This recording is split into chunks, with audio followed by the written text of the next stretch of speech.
পুরানোকে বিদায় জানিয়ে টরসেলোতে পা বাড়ানো যাক। টরসেলো দ্বীপটি নাকি প্রাক মধ্যযুগীয় সময়ে ভেনিসের তুলনায় অনেক বড় এবং বেশি গুরুত্বপূর্ণ ছিল।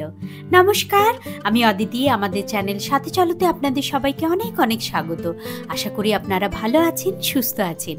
বর্তমানে টরসেলোর কি স্বরূপ সেটাই আপনাদের সামনে তুলে ধরব। তো দেরি না করে এগিয়ে যাওয়া যাক।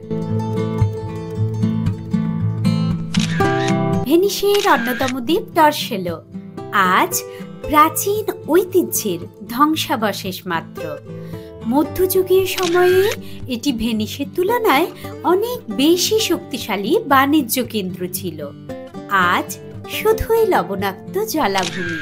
বর্তমানে টরসেলো তার শান্তিপূর্ণ পরিবেশ ও ঐতিহাসিক নিদর্শনের জন্য পরিচিত, আর সেই কারণেই উপন্যাসে টরসেলো এবং তার পরিবেশের উপস্থাপনা রয়েছে।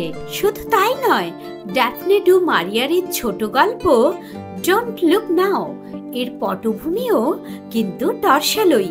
এছাড়াও অনেক বিখ্যাত শিল্পী, সঙ্গীতজ্ঞ এবং চলচ্চিত্র তারকারাও শান্তির আশ্রয় হিসেবে টরসেলোকে বেছে নিয়েছেন এবং সেখানে সময়ও কাটিয়েছেন।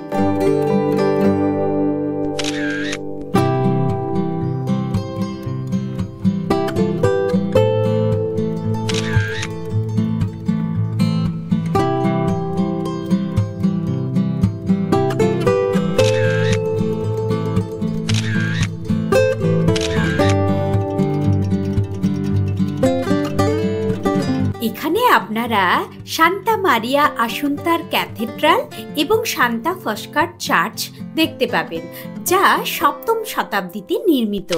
এছাড়াও টরসেলোর কিছু ভাস্কর্য এবং মধ্যযুগীয় সেতু পন্তে ডেল ডিয়াভালো দেখতে পাবেন। এখানকার শিল্পকর্মগুলি ভেনিসের সবচেয়ে প্রাচীন শিল্পকর্মগুলির একটি। আশা করি আজকের ভিডিওটি আপনাদের ভালো লেগেছে। আর যদি ভালো লেগে থাকে তাহলে লাইক, শেয়ার, সাবস্ক্রাইব করতে একদম ভুলবেন না। দেখা হচ্ছে নেক্সট ভিডিওতে।